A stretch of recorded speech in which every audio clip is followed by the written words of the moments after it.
Kapag nangyari po yan, malaking anomalya po ang magaganap sa ating bansa. Sapagkat si Boying Rimulya po ay isa sa mga maruming politiko sa Pilipinas. Ang kanilang pamilya ay gumon at nabubuhay sa politika at ang kanyang posisyon bilang ombudsman ay pwede po itong ma-weaponize ni Marcos Jr. Kaya talagang baluktot at wala sa katinuan ang gobyernong ito. Kung sino pa ang mga balasubas at tarantado, sila pa ang nabibigyan ng mataas na katungkulan at posisyon sa gobyerno. Kaya nagkakaletse-letse ang ating gobyerno, nagkakaletse-letse ang ating kalagayan sa ating bansa. Panawagan ni Senator Alan Peter Cayetano for snap elections. Maganda po ang layunin, timely po ito, napapanahon ito, subalit walang batayang batas. Alam din po yan ni Senator Alan Peter Cayetano. Sa tingin ko po, ginawa niya ang ganyang panawagan because out of desperation and out of his duty call na magkaroon ng wake up and conscience call sa mga nakaupo na mga opisyal ng gobyerno, dahil ang sabi ni Senator Alan Peter Cayetano, nararamdaman nila at hindi na maitatanggi na ang gobyerno ay pabulusok pababa at ang pagrespeto at pagtanggap ng mga mamamayang Pilipino sa gobyerno ngayon, lalo na sa Kongreso at pati na kay Marcos at kay Romualdez na mga pinuno ng ating gobyerno, mababa at nakakabahala ito according to Senator Ping Lacson.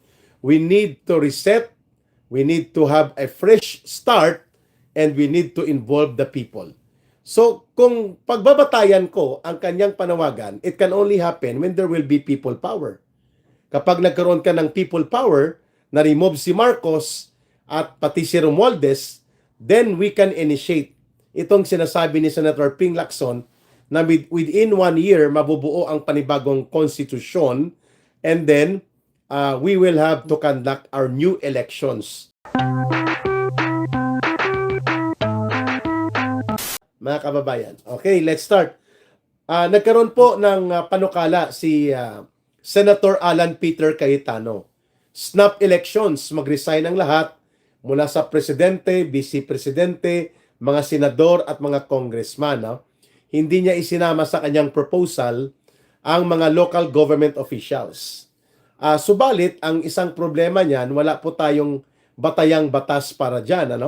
Wala po yan sa saligang batas, wala din po yan sa ating mga special law or even sa konstitusyon na pwedeng magsagawa ng snap elections. Pangalawa, nag-aalangan tayo sa snap elections kasi sindikato po ang COMELEC. Kung sa COMELEC pa rin po tayo aasa, kagaya po nito ni Chairman Garcia, kahit hindi po nananalo, pinapalusot niya, alam natin na sindikato yon ang ang pagkakalagak at ang pagkaluklok ni sino to? Benny Abante, boy banal na aso, santong kabayo. He was not elected by the people of 6th District of Manila, pero nanalo sa pamamagitan ng sindikato ng COMELEC. Yan po malinaw tayo dyan mga kababayan. At ngayon, ganon din po ang nangyari sa Gabriela NPA Lover Party List. Ang panalo, yung Duterte Youth Party. 3 seats ang kanilang nakuha, hindi sila pinaupo. Ang hindi nanalo, yun ang pinaupo. Kaya sindikato talaga itong COMELEC.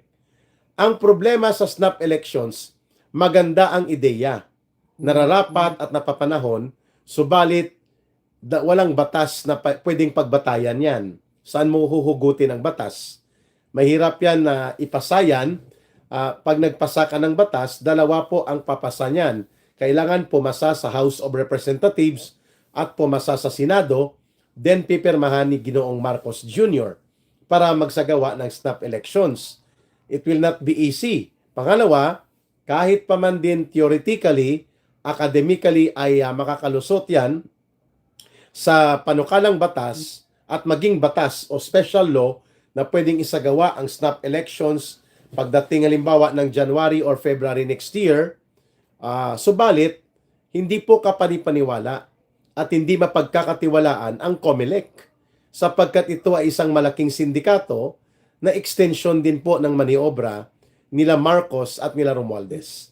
Bagamat maganda, ideal at attractive, timely and reasonable ang panukalang snap elections at dapat po one election lang, no? Wala nang iba pang, halimbawa 3 years, aayusin lang ang konstitusyon, aayusin lang ang gobyerno at hindi na po pwedeng magkaroon pa ng chance na magpa-elect pa si Marcos at si Romualdez o si Sara Duterte.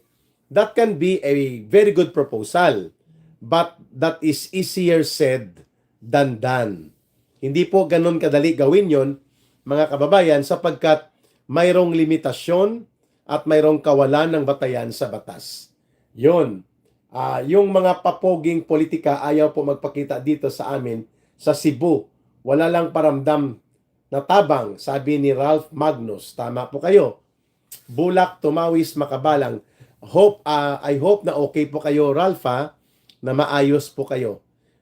Sige lang, Ralph, ipagpanalangin natin na makasurvive po kayo. Enrico Terwil, thank you, sir. Garcia, alisin sa COMELEC, I agree. Tama po yan na hindi po dapat si Garcia ang mga ngasiwa ng eleksyon. AFP is run by Amboys, Broner, Gibo, and Anyo. Ani Lopez. Sabi po ni Senator Amy, ombudsman na seremolya, i-announce po bukas. Isa pa yan. Kapag nangyari po yan, malaking anomalya po ang magaganap sa ating bansa. Sapagkat si Boying Rimulya po ay isa sa mga maruming politiko sa Pilipinas. Ang kanilang pamilya ay gumon at nabubuhay sa politika at ang kanyang posisyon bilang ombudsman ay pwede po itong ma-weaponize ni Marcos Jr. Kaya talagang baluktot at wala sa katinuan ang gobyernong ito. Kung sino pa ang mga balasubas at tarantado, sila pa ang nabibigyan ng mataas na katungkulan at posisyon sa gobyerno. Kaya nagkakaletse-letse ang ating gobyerno, nagkakaletse-letse ang ating kalagayan sa ating bansa. Nakakalungkot, subalit, ayan po ang tatak ng isang Marcos na pamumuno. Talagang baluktot at bulok ang kanyang mga sense of value at wala pong katuturan ang mga desisyon na ginagawa niya.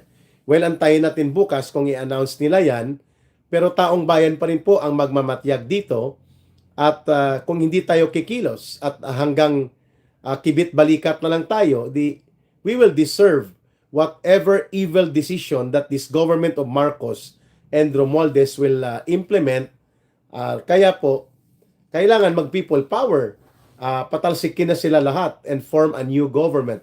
Agree ako dyan, Jeffrey Pongski. I agree to that. Basta mapayapa. But that can only be done when the Philippine Armed Forces and the Philippine National Police will withdraw support from Marcos Jr. Madali po matapos ang lahat ng ito. Wala na po si Marcos kapag nag-withdraw na ang Armed Forces of the Philippines. Okay, so isa-isahin natin itong kay Rimulya na pwedeng siya ang magiging ombudsman within the week na darating na ito ay baka iupo siya ni Marcos bilang ombudsman to protect the interests of Marcos and his political allies and to weaponize yung authority and power of the ombudsman para ipitin ang mga political enemies ni Marcos, lalo na po ang mga Duterte political camp, particularly si Vice President Sara Duterte. Okay. Then pag-usapan din natin itong in-announce pero walang confirmation na magbibitiw na daw si Senator Pink Lacson, Senator Ping Lacson sa pagiging Senate Committee Blue Ribbon Chairperson sapagkat hindi na daw kaaya-aya ang mga reaksyon at mga ipinapaabot na mga pagpuna ng kanyang mga kasamahang senador. Wow! Nakaramdam din ng hiya si Lacson. Kailan pa? Kailan pa? Okay. So tatlong malalaking balita ang ating pagbibigyan ng punto at analysis sa ating live stream. Unahin po natin itong pagbibitiw ni Lacson, no? Ipahuli natin ang snap elections na proposal ni Senator Alan Peter Cayetano. At ito ay panawagan ng voluntary call, parang conscience call po ito on the part of Senator Alan Peter Cayetano. But I think that is only a form of a wake-up call. Alam naman po niya, abogado yan si Senator Alan Peter Cayetano. Alam niya na walang batayang legal. There is no such provision under the Constitution, under the Omnibus Election Code. And so therefore, you have to pass a law to make it legal. Kailangan magkaroon ng special law na ipapasa ng both houses of Congress, the House of Representatives and the Senate, to be approved by Marcos Jr. But hindi natin nakikita na gagawin niya nila Marcos to shorten their term. In fact, mas gusto pa nga nilang tumagal at tumaba ang kanilang termino sa kapangyarihan. Okay? Pangalawa, puntahan po natin itong posibilidad na tutuhanin ni Senator Ping Lacson na magbibitiw siya sa Senate Blue Ribbon Committee. Alam niyo po mga kababayan, sa ating mga suki at mga kasambayanan, ang Senate Blue Ribbon Committee po is one of the most powerful committees sa Senado sapagkat ito ang nagsasagawa ng tinatawag na oversight function o parang yung review of authority na ginagawa ng Senado to countercheck any abuses, any evil doings, and any acts of corruption or plunder involving public official and public office and other individuals na mayroong partisipasyon sa pandarambong at pagnanakaw at pag-aabuso sa poder at kapangyarihan including sa pundo ng kabanang bayan. Very powerful. Pero pwede mo rin itong i-manipulate, no? Para gamitin mo as an instrument to persecute, harass, or intimidate your political enemies.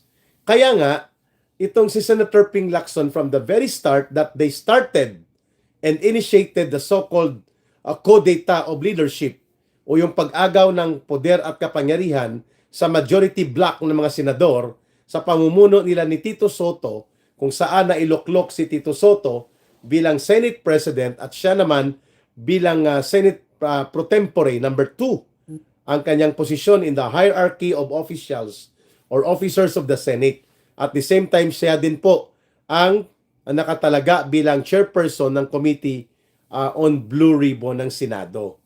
Subalit, ito po ay sumambulat ang lahat ng kanyang glory of controlling and having such kind of high position in the Senate nang sumabog po ang katotohanan that Lacson and Soto are acting as special agents ni Marcos at Romualdez sa loob ng Senado. The reason, mga kababayan, na nawala po ng maaga ang kredibilidad at pagtitiwala ng mga tao, ng ating mga kababayan at ng kanyang mga kapwa-senador dito kay Tito Soto at kay Ping Lacson. Very obvious po na ang maniobra kung paano ilatag ang mga testimonya, ang mga witnesses, very obvious na ang target nila ilihis mula kay Marcos at Romualdez ang pananagutan bilang principal architects and chief orchestrator sa pandarambong sa kabanang bayan. And ultimately, nakita din po kung paano ginawa nila Tito Soto, nila Ping Lacson at nila Erwin Tulfo at mga kabarkada nila na ang investigation at mga testimonya ay dapat magkaroon ng damay-damay, halo-halo against some senators at nang nawala na bigla ang involvement ng iba pang sindikato na mga miyembro ng House of Representatives at napunta na sa mga senador ang ilang revelations. These are exactly what Senator J.B. Ejercito was referring to. Binabanggit niya na hindi man ito ang direksyon natin sapagkat ang totoo, alam naman po ng mga senador. Alam din po ito nila Ping Lacson at Tito Soto na ang pinagmula ng ugat ng mga illegal insertions at mga unprogrammed items running by the hundreds of billions of pesos sa loob ng mga budget proposal from 2023 budget to 2024 budget and 2025, lahat na yun ay may mga pandaraya. Minaniobra po yan mula doon sa House of Representatives. So therefore, ang bigat ng pananagutang kriminal sa pandarambong na ito should have been pointing towards doon sa mga involvement ng mga kawatan at mga durobo at mangungulimbat na mga members ng House of Representatives. Subalit biglang napunta sa pagtuturo at mga pag-involve sa mga ilang senador na may controversial figure na. Halimbawa, Senator Jinggoy Estrada, former Senator Bong Revilla, former Senator Nancy Binay, and ngayon, kasama pati si Senator Chis Escudero at si Senator Joel Villanueva. Yan po ang tinatawag na halo-halo, damay-damay, chop suey na uri ng pinatunguhan ng Senate Blue Ribbon Committee investigation that could have been more appropriate na paglalantad at mga pagbubulgar ang mga naisisiwalat kung nanatili po na matino at maayos ang pamumuno dyan sa Senate Blue Ribbon Committee the way it started with the right foot with Senator Marcoleta leading dito po sa Senate Committee on Blue Ribbon. Pero nang malantad at lumalantad ang mga pagbubulgar ng ilang mga kontratista, ng ilang mga personalidad, pointing to the direction of Martin Romualdez na siya ang nagpapagalaw at nagbibigay ng kumpas kay Saldico, malamang sa malamang po ay dudugtong na rin po yan kay Marcos Jr. Kaya todo maniobra kaagad. Si Marcos Jr. at sila Romualdez inagaw ang kapangyarihan at pamunuan sa Senado at nagkaroon ng realignment of senators na pwede pong pumosisyon sa issue na ito. At kung kaya, nagkaroon ng different alignment of majority. And si Tito Soto po na iloklok bilang Senate President at si Ping Lacson bilang number 2 or second in command at the same time, Senate Blue Ribbon Committee. Ayan. So ito po lahat orchestration. Ito po ay kompas ni Marcos at nila Romualdez because they wanted to recapture the leadership of the Senate, thereby they can also control and eventually manipulate whatever investigation like it is being done right now in the Senate Blue Ribbon Committee at may iba pang mga mag-iimbestiga. Kailangan kontrolado ito ng new majority na naka-align kay Marcos at kina Romualdez. Ayan. Pero doon po nagkaroon ng problema din ang Senado sapagkat from a status or isang pagtingin na ang pagrespeto ng taong bayan sa kanila ay mataas. They are even considered as the bulwark or the last bastion of democracy. Itong Senado, lalo na po nang maganda ang kanilang naging paninindigan upang nang sa ganun po ay kanilang ibasura ang panunuhol at maniobrang marumi sa impeachment complaint na isinampa ni Romualdez sa konsenti ni Marcos laban kay Vice President Sara Duterte. Naging maganda po ang pagtingin ng taong bayan doon. And even during the time na sila pa ang nagkokontrol ng majority, it appears na mayroon pong balance of counter-check into the powers of the executive branch of government kung nanatili po na independent sana ang Senado. But with the onset of the coup d'etat and rigodon of operations ng mga pamunuan ng Senado, having Tito Soto as the new Senate President and Ping Lacson as the new Committee on Senate Blue Ribbon as the chairperson, ay nako, mas lalo pong nagkaroon ng pagdududa ang taong bayan na talagang walang patutunguhan ang ating gobyerno kung sila Lacson at Tito Soto po ang magiging katuwang doon po sa Senate level. Kaya, ito din po ang isa pa sa problema ngayon ni Ping Lacson sapagkat pinasuspindi niya at hindi na daw magpapatuloy muna ang tinatawag na scheduled hearing and investigation hinggil po sa anomalya sa flood control project. Dapat po October 8 mayroon pong schedule. Ano po ang dahilan ni Senator Ping Lacson?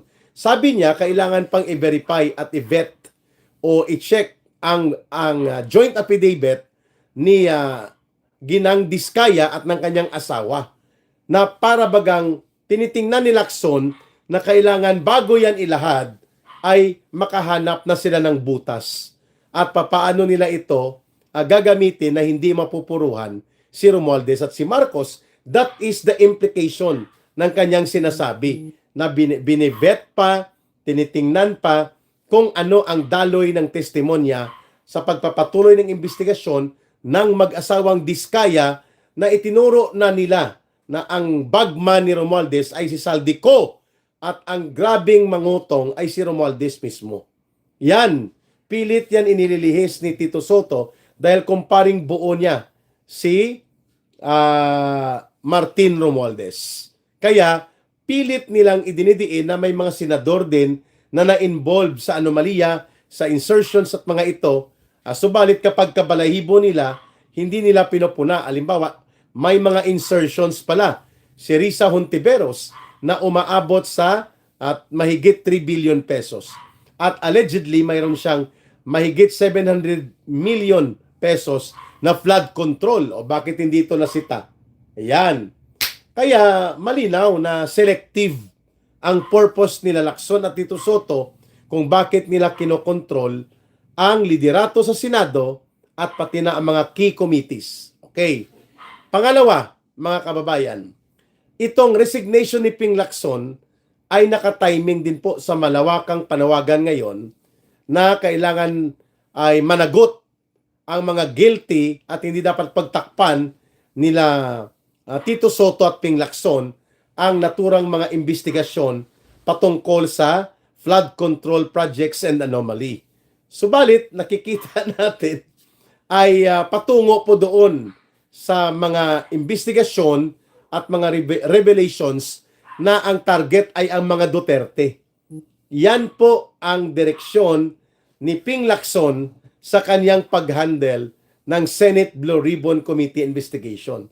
And because of that, mga kabataan po ito na na-recruit nila at ngayon ay sumama na sa kanila itong mga grupong dati po ay hindi kasama, ngayon nagre-recruit sila para gamitin na pagtakpan itong ginagawa ni Martin Romualdez at ituro lang ang mga Diskaya, ituro lang ang mga DPWH, ituro lang si Saldico pero wag idamay si Martin Romualdez at si Bongbong Marcos Jr.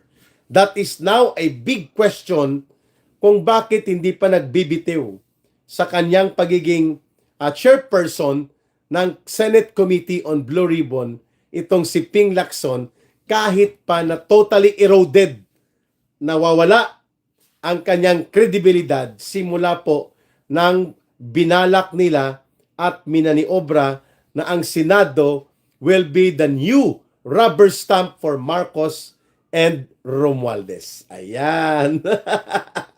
Abangan natin kasi sabi niya, baka sa first week ng November or second week of November pa siya mag-resign. Bakit? Why not now? If you are sincere and you are not having a special political operations agenda by your being the chairperson of the Senate Committee on Blue Ribbon, at kung ayaw mo na ikaw ay pinagdududahan dahil marami kang bagahe, why wait for November when you can do the resignation tomorrow? Diba? Ibig sabihin, takam na takam pa rin po. No? Si Ping Lacson, kapag walang kaso, kakasuhan, may kaso, absuelto, it's okay po. Importante, pinupukaw natin ang taong bayan. Kaysa wala tayong gagawin at wala tayong pag-uusapan at magsawalang kibo tayo. Huwag po tayong magsawa. The more that we invite people to understand and educate them, and the more we advocate for people to participate, the better will our situation become kaysa naman magsawalang kibo at magkanya-kanya tayo. Ayos? Okay.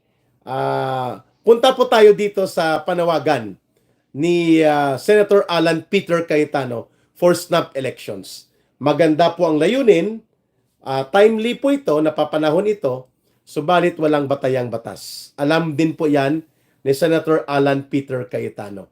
Sa tingin ko po, ginawa niya ang ganyang panawagan because out of desperation and out of his duty call na magkaroon ng wake up and conscience call sa mga nakaupo na mga opisyal ng gobyerno dahil ang sabi ni Senator Alan Peter Cayetano, nararamdaman nila at hindi na maitatanggi na ang gobyerno ay pabulusok pababa at ang pagrespeto at pagtanggap ng mga mamamayang Pilipino sa gobyerno ngayon, lalo na sa Kongreso at pati na kay Marcos at kay Romualdez na mga pinuno ng ating gobyerno, mababa at nakakabahala ito according to Senator Ping Lacson. We need to reset, we need to have a fresh start, and we need to involve the people. So, kung pagbabatayan ko ang kanyang panawagan, it can only happen when there will be people power. Kapag nagkaroon ka ng people power, na-remove si Marcos at pati si Romualdez, then we can initiate itong sinasabi ni Senator Ping Lacson na within 1 year, mabubuo ang panibagong konstitusyon and then we will have to conduct our new elections. At dapat yung may mga kaso o na isasama ang pangalan sa mga mandarambong at mangungulimbat at mga magnanakaw sa kaban ng bayan, automatic po, they are going to be perpetually disqualified from running in any public office. Ngayon, para sa ating mga kababayan, kung susundin ba ni Marcos, susundin ba ng lahat ng mga officials, pati ng Vice President, si Marcos Jr. bilang Presidente, and then lahat ng mga senador at lahat ng mga congressman, are they willing to submit themselves to a wake-up and conscience call na talagang kailangan kumuha ng mandato sa taong bayan para maging fresh ang iyong paghawak ng poder at kapangyarihan? Ay mukhang malabo, makalusot ang Senate resolution na gustong ihain ni Senator Alan Peter Cayetano. Kaya hindi po madali ang pagsasagawa ng snap elections, lalo na kung hindi ito kinikilala ng may hawak ng kapangyarihan sa gobyerno, which until now, yan po ay si Marcos pa rin.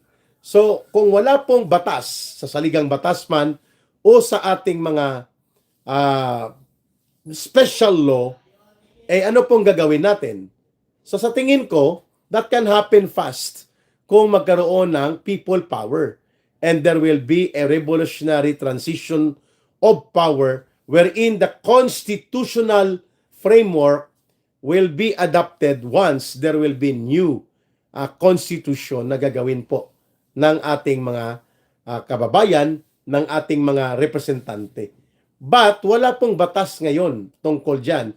Kaya I would rather look at this call for snap elections and abandonment and resignation of office or abandoning and resigning from office para mabigyan ng katwiran ang taong bayan na pumili ng bagong mga leaders.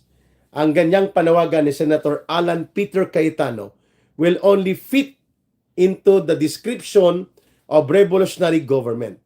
At ang revolutionary government can only take place o pwede pong umiral ngayon yan at yan po ay kasama ang people power at ang puwersa ng sandatahang lakas kung saan sila mananawagan ng loyalty at pagkilala sa poder at kapangyarihan. Yan. So, pero kung by the powers of the law, there is none about that. But I think, uulitin po ni Ka-Eric, ang punto ni Senator Alan Peter Cayetano ay para ma-emphasize ang mabigat at malubha na epekto ng pandarambong at pagnanakaw ng kaban ng bayan sa buong bureaucracy, that our government bureaucracy needs to have a reset. Ang problema, sino ang gagamitin natin para magkaroon ng reset? At pangalawa, during the reset, there will be transition of power mula doon sa tradisyonal na nagkokontrol ng poder sa ekonomiya at politika, ay babalik rin natin na mas mainam kung taong bayan at gobyerno mismo ang magsasagawa ng mga karampatang patakaran kung papaano nila gagawin ito, mga kababayan, ang pagsasagawa ng snap elections or the rules na pwedeng gawin kapag nagkaroon ng revolutionary government. Okay? But, may pangatlo yan. This will be easier kung ang Armed Forces of the Philippines at kasama na po dyan, syempre, susunod din yan, ang Philippine National Police, less ang banggaan at kaagad po magkakaroon ng pagkalma ng sitwasyon kung ipapatupad ang revolutionary government as a result of the people power, pero dapat palalayasin sa poder si Marcos at sila Romualdez. Mahalaga po yun, mga kababayan. Ayun. Pero, sa tingin ko, hindi magaganap ang snap elections. But, it is already very, very clear na inaamin na mismo ni Senator Alan Peter Cayetano at sa sentimiento ng mga ibang senador pa at opisyal ng gobyerno that the level of trust and confidence of the people on the institutions of the government ay talagang sadsad pababa. And that is because very, very partisan and very exploitative po ang uri ng politika na ginagamit ni Marcos Jr. Ayan.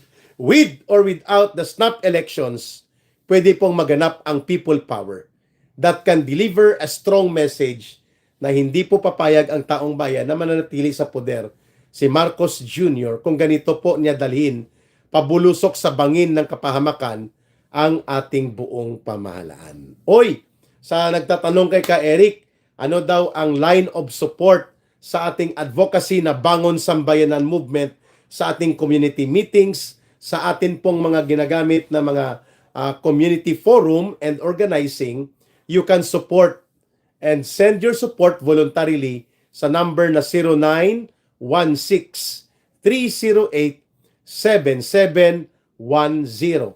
0916-308-7710. Rohilda Celis, kay Langging po yan. Advocacy and commitment for mobilization and community organizing po ang ginagawa ng ating Bangon Sambayanan. Okay. Let's proceed dito sa panghuli. Ano po ba ang implikasyon kapag ma-appoint si Boyeng Rimulya bilang ombudsman?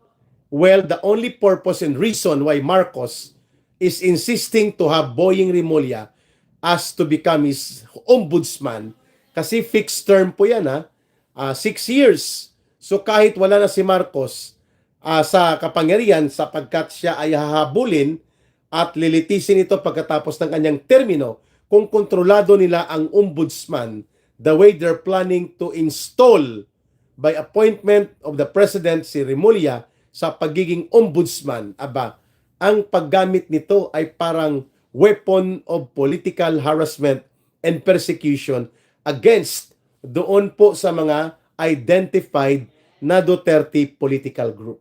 At isa po dyan ay ang seryoso na hakbang na gustong gawin ni Marcos at Romualdez na dahil hindi madadaan o maidadaan sa impeachment complaint at impeachment trial sa Senado, si Vice President Sara Duterte, gagamitan nila ng poder ng ombudsman. Ayan. Thank you, Alkida Kemsi. Sila ang nagpapahirap sa bansa at nagsasabotay. Thank you, Alkida Kemsi. I agree. So with Boyeng Rimulya at the helm of being the ombudsman, the guarantee of protection for Marcos and Romualdez become the very purpose kung bakit nandyan si Rimulya, Boyeng Rimulya, sa pagiging ombudsman. Mantakin mo, 6 years nahahawakan niya ang pagiging primary instrument of the state para supposedly habulin ang mga magnanakaw, kurakot at mga mandurubo na mga politiko. Si Boyeng Rimulya, politiko. Ang kanyang pamilya, politikong-politiko. At si Boyeng Rimulya known for his special operations group, sa kanilang ginagawa para lamang may gusto silang kuhanin, ay kung hindi nila makukuha, sisirain nila. Ayan. So ano pong implication nito sa political opposition movement?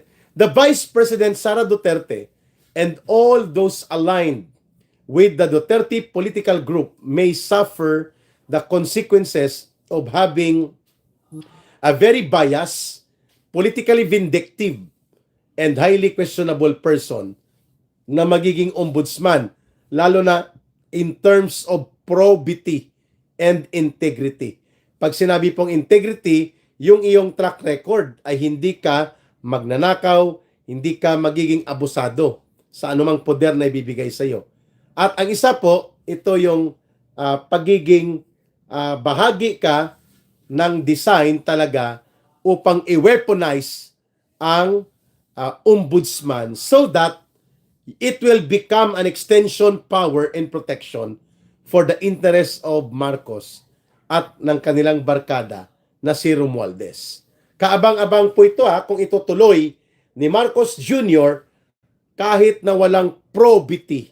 There is no good sense of reason on the basis of experience, on the basis of track record, on the basis ng kanyang pagiging politiko, pagiging bahagi ngayon ng pamunuan sa Senate Blue Ribbon Committee at iba pa na mga ginagawa ngayon. Si Remulla po ay isa sa mga maruruming politiko sa ating bansa, sa modernong kasaysayan ng politika natin.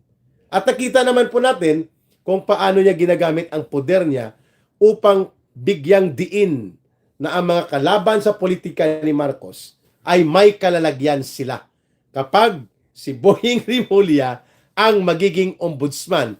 And their primary target, because they failed to have Sara Duterte become convicted sa Senate Blue Ribbon, sa Senate Impeachment Court, babawiin nila at kukunin sa isang pamamaraan na ang weapon of attack will be the office of the ombudsman. Naku, may kalalagyan nito si Vice President Sara Duterte at ang Duterte political camp kung hindi po magkakaisa ang political opposition at hindi po hahawak ng pagiging interbensyon sa bahagi ng people power ang taong bayan, the more that Marcos will now consolidate power by having Remulla as the ombudsman. Pero may nakalimutan si Marcos. Hindi sa lahat ng pagkakataon itolerate ito ng taong bayan. Hindi sa lahat ng pagkakataon ang kanyang pang-aabuso sa poder, ang kanilang panunumbalik sa pandarambong at pagnanakaw sa kaban ng bayan ay lulunukin na lamang at panalampasin ng taong bayan. May hangganan ang pagpapasensya ng mamamayan, lalo na kung ang nai-involve na dito ay ang pangmatagalang interes sa demokratikong bansa na dapat ang mga institutions of government ay hindi po sinasalaula at tinatarantado, kundi ito ay inaalagaan. Ayun!